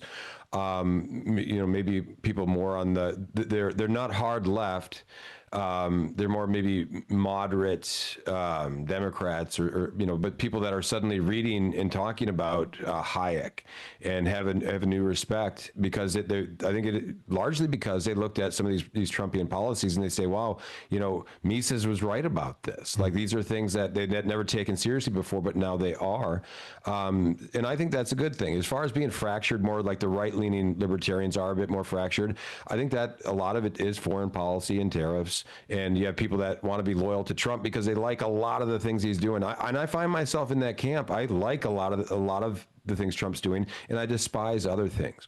And I think where I fall on this is I'm gonna give Trump credit for the good things and criticize the bad things. But I think what I find is a lot of people, when you start to criticize the bad things, you anger certain people over there, and that it goes both ways. And you know, like, I get frustrated when I see people that want to apologize or overlook his bad policies. That frustrates me. And I would say my advice to people in the liberty movement is, you know, keep your own identity. You know, praise Trump for the good things. When he's doing wacky things or things you don't believe in, find the courage to speak out against those. And that doesn't mean you don't support him as a president. It just means that we should always feel free to criticize our president, whether he's a Democrat or Republican, when they're doing things we don't agree with. I'm proud to be an American, where at least I know I'm free. And if I criticize my president, they won't come and take me away. John, you're a good man. You're a mensch, as they call you. What do the people need to know about where they can follow you online? Hey, we have all our content, thedailyeconomy.org. Check it out. We have great economic stories going up there every day. And my content you can find at Substack, The Take by John Miltimore. John Miltimore, The Take. Have a great day, John. Thank you very much for your time. It's good to see you again. Hey, good seeing you, AP. Have an awesome week. You too. Bye-bye. This is very urgent business, ladies and gentlemen. I beseech you. Resist it while you still can, And before the right to complain is taken away from you, which will be the next thing, you will be told you can't complain because you're Islamophobic. The term is already being introduced into the culture as if it was an accusation of race hatred, for example, or bigotry, whereas it's only the objection to the preachings of a very extreme and absolutist religion. Watch out for these symptoms. They are not just symptoms of surrender, very often ecumenically offered to you by men of God in other robes, Christian and Jewish and smarmy ecumenical. These are the ones who will hold open the gates for the barbarians. The barbarians never take a city till someone holds the gates open for them. And it's your own preachers who will do it for you, and your own multicultural authorities who will do it for you. Resist it while you can. And if you wonder what will happen if you don't, look and see how a cricket team in Middlesex in England had to change its name by force last week, because it was called, and had been for years, the Middlesex Crusaders. Look and see how stories about little pigs can't be taught to children in English schools anymore, lest offense be taken by the religion of peace. Resist it while you can. Resist it while you can. We certainly shall do so. Yes, we shall. The United States and Israel are engaged in an existential conflict with the forces of communism and Islamism, and the Wake Up America show will fight back.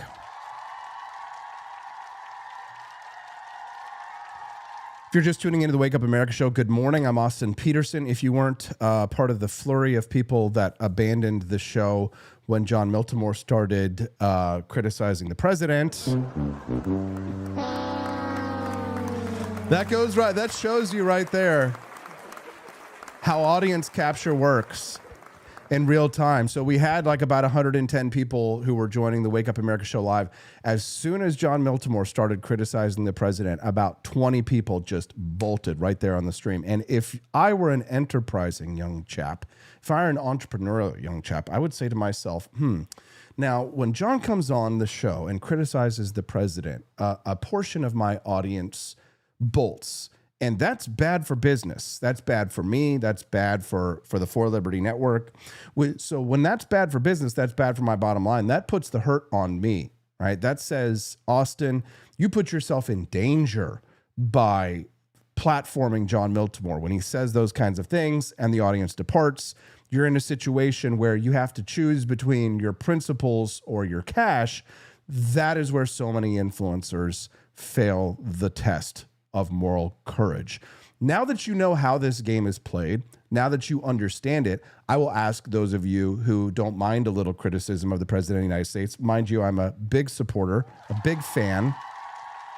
I kind of love President Trump, personally myself, but I think he can be criticized. That if you are the type of person who is like Drew Van Runkle and can listen to a little criticism of the president and support independent media that you love, drop a buck.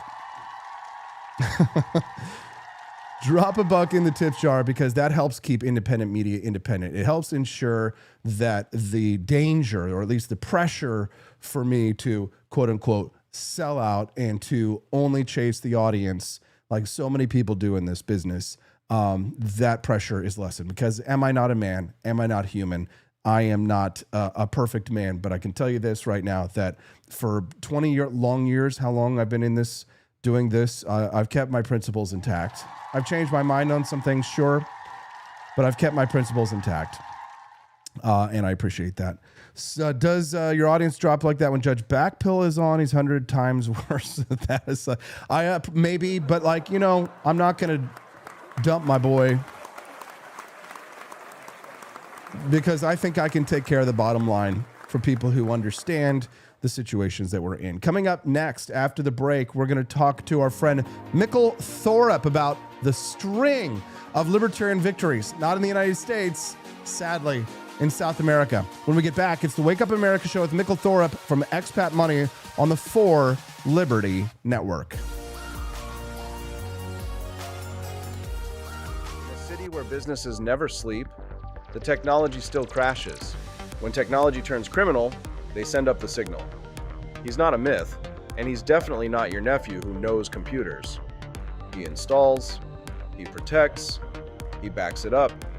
He keeps your business online and out of trouble. Managed IT, security, cloud, support that actually answers the phone. Layer 8 tech. When your network breaks, he wakes. Call Drew before your tech needs a rescue signal.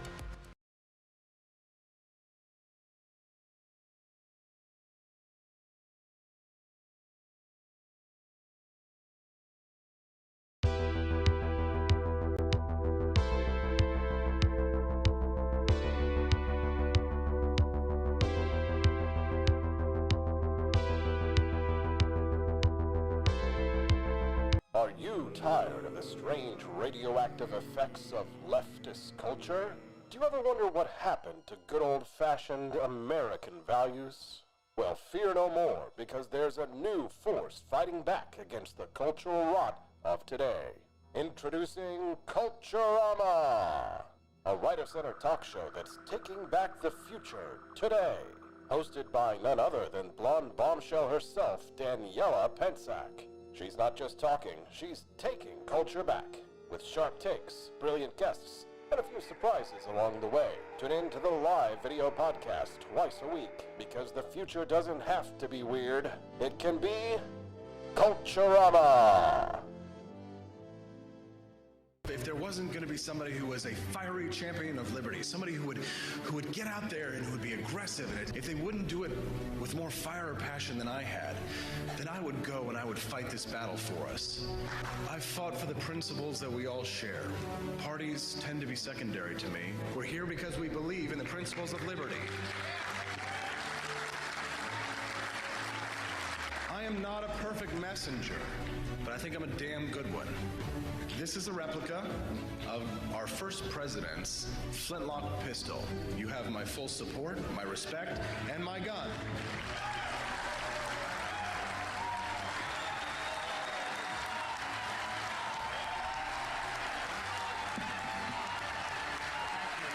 I think that at the heart of my philosophy is much more libertarianism than Welcome back to the Wake Up America show. I'm your host, Austin Petersen. Glad and thankful to have you here. Don't forget to click the like button. If today's your first time watching the Wake Up America show live, click the follow button underneath. You'll get a notification on your Rumble app whenever we go live, which is 5 days a week, Monday through Friday, 7 to 9 a.m. Central Time. Well, the war in Iran is currently dividing the right. We're having discussions about multipolarity. We're talking about all of these philosophical, esoteric concepts. But somebody who's actually had a little bit of boots on the ground in the Middle East, who understands what it's like to have family in the line of fire, and who's decided to make a big move in his life, is the founder of expatmoney.com. His name is Mikkel Thorup, and he's joining us live here on the Wake Up America show. Good morning, Mikkel. Thank you very much for joining us today. Good morning, Austin. Happy to be here and happy to share a little bit of experiences from my life and hopefully inspire and educate your audience. Yeah, we're glad to have you here today for a few minutes. Mikkel, tell us a little bit about your understanding of the conflict between the United States and Iran right now. Did it come out of the blue to you, or did you feel, having some family in the region, did you feel as if the tensions were really starting to boil over? Talk to us a little bit about your thoughts on the conflict. Yeah, so for mine, I've actually been watching for this for a very long time. So I lived in the United Arab Emirates in Abu Dhabi from 2011 to 2019. And in around that time, I definitely saw the aggression towards Iran. Now, the UAE is just across the water there, and I had an opportunity to visit Iran. It's a very, very short flight, and I went to Iran and Isfahan and Yazd and all of these places and met the people over there. And I didn't like the fact that they were so close to the UAE, and in Abu Dhabi, where I was living, we were not too far away from the new nuclear power plants that are there. And I thought to myself, well, this is probably not a very safe location if something were to flare up. And considering that the UAE is not a food or water independent country, they have energy, but it's all hydrocarbons, and they use a lot of the electricity, or the idea was to use a lot of the electricity from the nuclear power plants for desalination of water, for taking the salt out of water. But eventually, I figured that that this was not going to be a good spot for my family. So we actually left in 2019. Now, I may have been a little bit early, Austin, on wanting to leave the UAE, but I wasn't wrong. I mean, I think that is the main point here, is that I did see something coming, and unfortunately, that is the case right now in the UAE. And I left that region and I moved to Latin America, and it's been quite an experience to watch over the last couple of weeks what's going on back home in the UAE. Yeah, the conflict, deeply distressing, something that I think a lot of Trump supporters were not looking for in the second term. So many people were quite disappointed.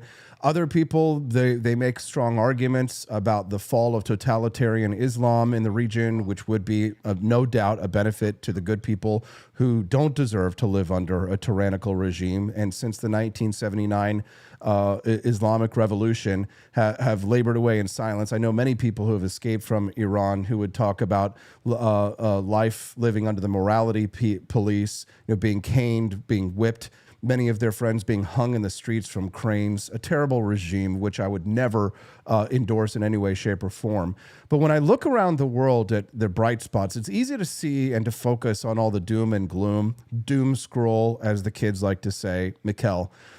But when I look at the world from the South American lens, I can understand why you're so keen to discuss it, because we talk about Javier Milei a lot on this show. Everybody knows I'm a huge fan. I literally sell sneakers with his face on them all over the world. So it's like I'm obviously super biased. But then you have the story of Chile, and you have other South American stories. You like it or not, Trump's intervention in Venezuela probably going to end up being a good thing for the people of Venezuela. What is happening in South America? Well, is this like a long-seated project? Have Austrian economists just won the argument down there? Are the people fed up of starving to death? Is this an intellectual thing? Is this a people's power movement? What's going on in South America, and why do so many South American regimes seem to be falling, and not just to lighter forms of socialism, but to, at least in Milei's case, a hardcore form of libertarianism? What's going on down there? So I first came to Latin America in 2003 and 2004, and it was definitely a very different type of continent area back then. When I came here in 2019, we were starting to see, well, I was starting to see a good direction of the area. You know, I moved to Panama. I live in Panama City, which has been very right-leaning, pro-business for many, many, many years, basically since Noriega was taken out. Then Panama has been very right-leaning. But it's not just Javier Milei in Argentina, which I'm also a massive fan, and he follows me on Twitter and retweets a lot of my stuff. I think he's amazing, and I'm very bullish on Argentina. But it's not just Argentina. Obviously, we have Nayib Bukele in El Salvador, who, you know, I was there once again in 2003, and I saw the violence in that country and have been back many times since. And the safety that he's brought to that area is unbelievable. But now we can also look at other countries in Latin America. We have Santiago Peña in Paraguay, very pro-business, very right-leaning. Costa Rica has just gone right. Chile, Bolivia. We have a lot of countries in this area that are all going right. And now we even see that Trump is taking notice. He just had the Shields of the Americas summit in Doral, Florida, a couple of weeks ago, where he brought in a lot of the right-leaning, ideologically aligned politicians and heads of state, and discussed a lot of the security issues that are in some of the countries, namely Mexico and a few other places. So I think that we are seeing a massive shift in Latin America, not just to the right, but in a pro-security, pro-freedom, pro-foreign direct investment, which is really the things that I care about. Yeah, me too. I'm really interested to see some of these countries lift themselves out of poverty, and free market capitalism is going to be the best way to do that. Everybody knows that. And, you know, that's why I'll be glad to see Cuba sort of join the League of Nations, if you will, that are starting to turn their economy toward more market economies. We shall see if, you know, the president is able to get a deal out of Cuba, or if it ends up being a situation like Iran. Hope to God that it doesn't. Hopefully there will be a peaceful revolution. But there does seem to be if anything, a peaceful revolution in countries that were marked by war for years. So talk to me, Mikkel, why is it that the South American countries seem to be democratically gaining power to advance these ideas? Because for years, many people had said that the only way to punish the communists of South America was to do what Pinochet had done, which was to throw communists out of helicopters. But there does seem to be a real intellectual grounding for the ideas that are taking place down there, which is what I believe is leading to the ultimate victory of these ideas. These ideas can win in peaceful ways, can they not? Absolutely. I think it really comes down to the people themselves. They are absolutely fed up with socialism because there has been so many promises over the years which have never come to fruition. And what people want, and Austin, I've traveled to more than 120 countries in my life, so I think I can speak quite authoritatively on this. People want the same thing everywhere in the world. They want a roof over their head. They want to be loved. They want to love. They want to protect their kids. They want a full belly. And when you have gangbangers in the street and you have violence and cartels and things like this, it's like you don't care about anything else. Any of this wokeism or socialism or any of these cancel culture things, it's like, no, all they want is to protect their kids and just be fed. So we can look at another country like Ecuador. Daniel Noboa has come in now for his first official term, and he has been very hardline on security, and he's become very, very popular in this country. Same as Nayib Bukele, who we mentioned earlier. You know, he actually brought in the military and just no more apologizing for these types of things and took a very hard line with it. Did he cross that line? Probably yes, but I mean, the results are absolutely there. When you have people walking around with face tattoos and teardrops underneath their eye, like that wasn't a mistake. They didn't fall into a tattoo chair. You know, they knew exactly what they were doing and they were declaring themselves. So when he came in and just rounded them all up, I have to say I'm on his side on this one. I know I am definitely on his side with this one, Mikkel, because you know, in my younger, more idealistic libertarian years, perhaps I would listen to the people at the Cato Institute who would tell me what a terrible loss of human rights it is.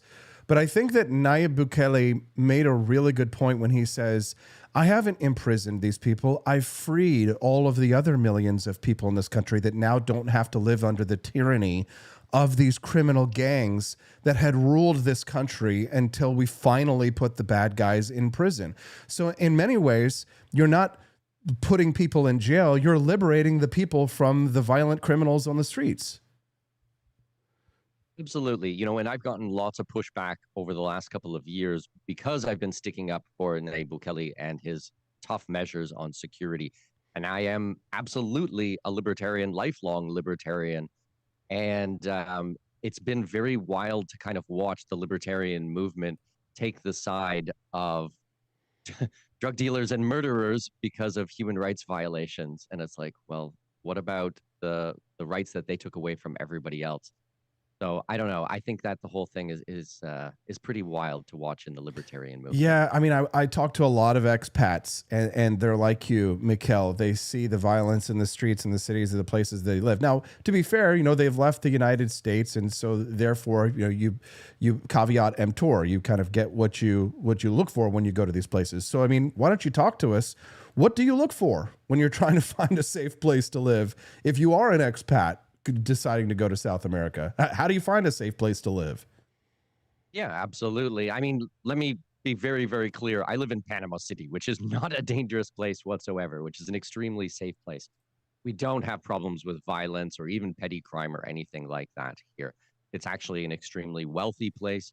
It looks more like Miami than it would, you know, what would you probably have in your head for a Latin American country. Large high-rise buildings. We have private man-made islands, just like the UAE. The main things that I'm focused on are definitely safety, absolutely safety. I'm looking for countries that are food, water, and energy independent. If they don't have hydrocarbons, then I at least want to see renewable energy. And I don't mean these horrible wind farms. I mean hydroelectric and things like this where they can actually support their energy grid. You know, Panama has, I think it's 22 power plants. I think 19 of them are all hydroelectric, so completely renewable. Same with countries like Paraguay. We go down to Paraguay quite often. They are an absolute energy superpower. They have the Itaipu Dam that produces 100% renewable electricity. That plus a couple of their dams, their entire country is renewable. And then they sell electricity somewhere around 17% of the energy needs of the country of Brazil. This is a country of 200 million people, and they get their energy from hydroelectric. It is very difficult for foreign powers and for non-government agencies to bully smaller nations when they're food, water, and energy independent. Now, when you add into that a low debt to GDP ratio, it becomes a complete game changer, So a lot of these countries are, somewhere around 30 to 40 or 30 to 45 debt to GDP ratio. So they don't have huge amounts of debt that are out there. And if they do get debt, it's usually just for infrastructure projects that go back into the country to make it a lot more independent. So these are the types of things that I'm looking for. Yes, the lifestyle, yes, the organic food and all of those types of niceties, but these are the main things. I want to have a resilient place that I can live in. Mikhail, we were talking earlier about locking up the bad guys. Speaking of, your thoughts on Donald Trump locking up Nicolas Maduro after a daring midnight raid? Well, the whole thing was pretty wild to watch. There are a lot of Venezuelans who live here in Panama. I have Venezuelans who work for my family and my home, for my company. And the fireworks were going off that night. Well, that night and the next several nights, I would say. And the parties were going late into the night. Yes, I am looking at it and going, wow, what does this mean for international world order or, rule of law and things like this? But at the same time, he was a bad guy, Austin. There's no question. This was a bad guy and he had to go.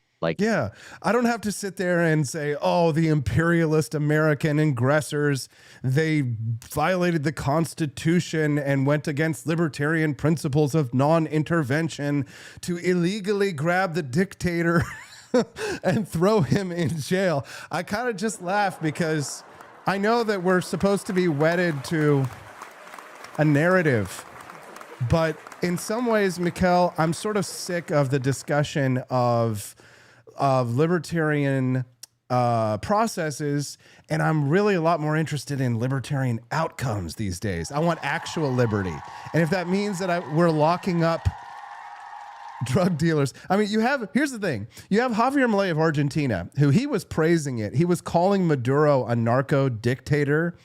But if you called Maduro a narco dictator at an average libertarian meeting here in the United States, they would call you a warmongering neocon imperialist.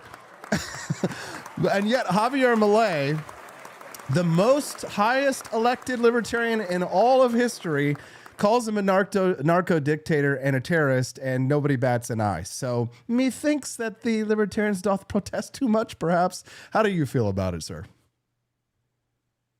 Well, it's one of these things that I get back and forth, because I think once you are in the libertarian movement for a very, very long time, you start to shed a little bit of the ideology after a while, and you just want to see some results. Like, Austin, I live in the real world. I know it's a wild concept. I know that a lot of people, would disagree with me on this point, but I live in the real world, and I want to see real freedom today. Okay. And every time we can move towards freedom, every time we can take a step towards freedom, I think that's a good thing. And this was absolutely a step towards freedom. And I saw the Venezuelans and how they reacted. And I've been part of this for a very long time.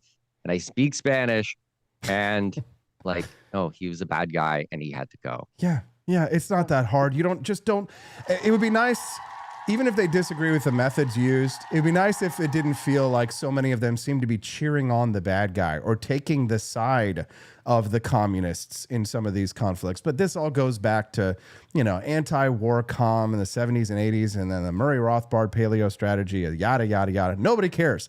People want their food. They want their freedom. They want to have fun. They want to have liberty today. And all I care about is that more people get to have a better standard of living for their lives. They get to live freer with their families, safer streets, cleaner streets. And I'm sure you probably agree. Sounds like we agree on a lot, Mikkel.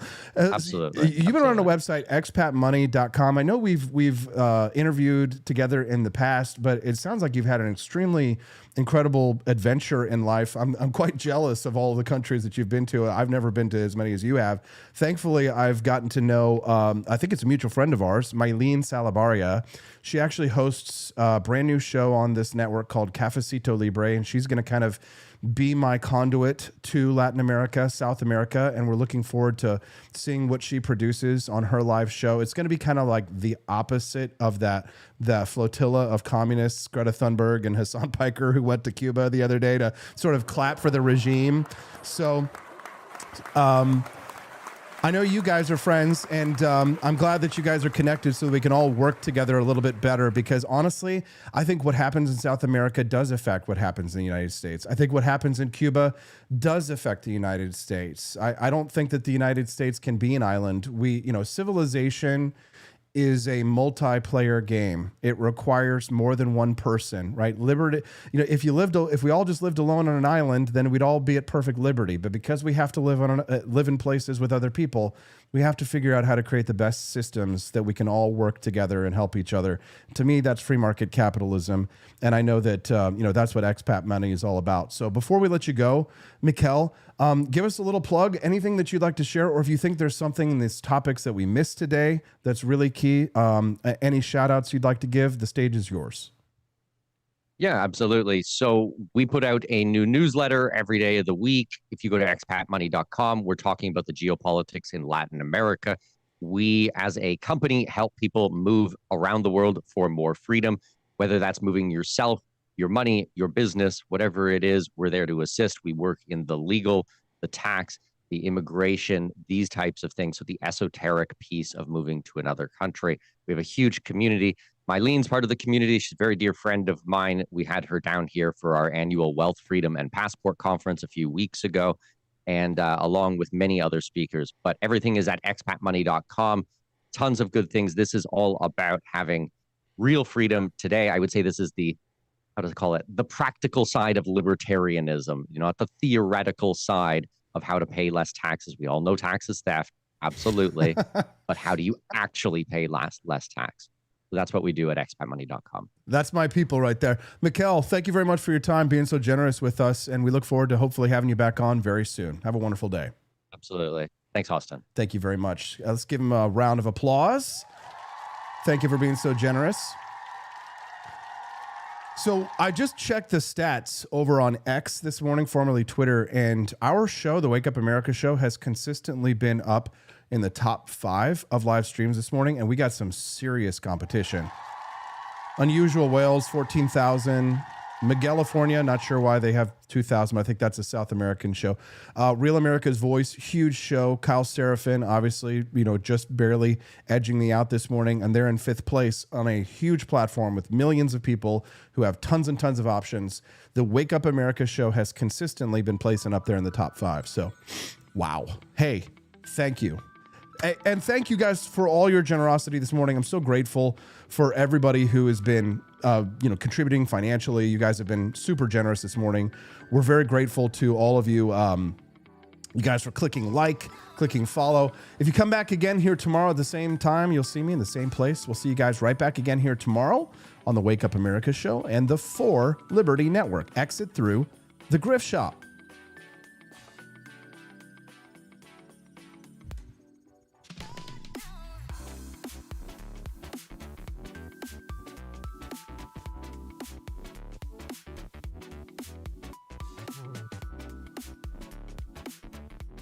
In the rugged backcountry of Hunterdon County, New Jersey, on July 6, 1736, a boy was born to Welsh immigrant parents who would grow into one of the deadliest and most brilliant commanders the American Revolution ever produced. Daniel Morgan, tall, broad-shouldered, with a voice like gravel and eyes that miss nothing, ran away from home as a teenager after a brutal fight with his father. Illiterate, penniless, he drifted south to the Shenandoah Valley near Winchester, Virginia, where he toiled as a sawmill hand, teamster, and frontier brawler. He hauled freight over the Blue Ridge in ox-drawn wagons, earned the nickname Old Wagoner, and learned to shoot straighter than any man alive with a long Pennsylvania rifle. The French and Indian War forged him in fire. In 1755, as a wagoner for General Edward Braddock's doomed march on Fort Duquesne, Morgan ran afoul of a British officer who struck him with the flat of a sword. Morgan knocked the man down. For that, he was sentenced to 500 lashes. British Army justice. The whip tore flesh from his back, counted every stroke, swearing he got only 499 because the last one missed.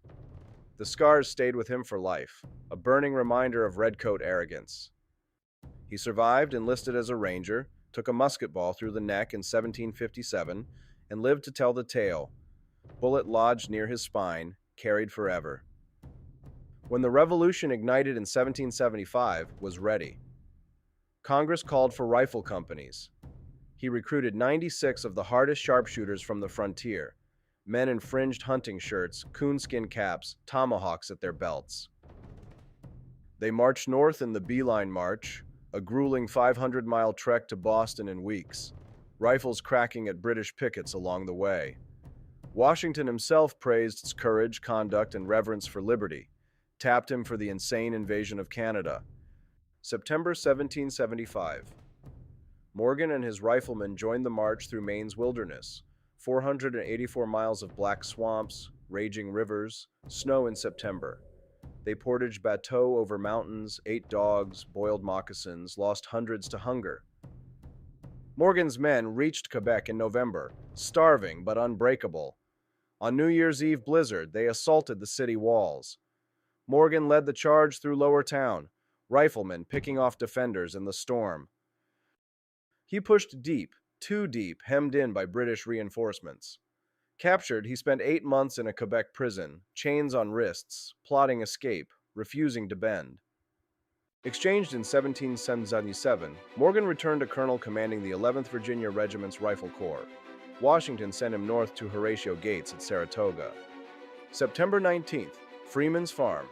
Morgan's sharpshooters, hidden in woods, targeted British officers with deadly precision. One ball dropped General Simon Fraser, shattering British morale.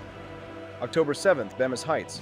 Morgan's riflemen harassed flanks, picked off Hessians, turned the tide. Burgoyne surrendered his army. France joined the war. Gates called Morgan's corps the men Burgoyne feared most. Ill health and congressional slights forced Morgan's resignation in 1779. He retired to his Virginia farm, scarred and weary, but after the disaster at Camden in 1780, Nathaniel Greene begged him back. Promoted brigadier general, Morgan took command in the Carolinas. January 17, 1781, at the Cowpens, a grassy pasture in South Carolina, he faced Banastri Tarleton's ruthless legion. Tarleton was fast, brutal, never beaten. Morgan knew the man, impulsive, overconfident. In a masterpiece of deception, Morgan drew Tarleton in. He placed militia in front as bait. Fire twice, then fall back. Continentals waited behind in a second line. Cavalry hid on the flanks. Tarleton charged, whooping victory. The militia retreated, feigned rout, drawing the British into a trap. Then the Continentals stepped forward, unleashed a volley point blank. Tarleton's men staggered. Morgan's hidden dragoons under William Washington thundered out, sabers flashing. The British broke.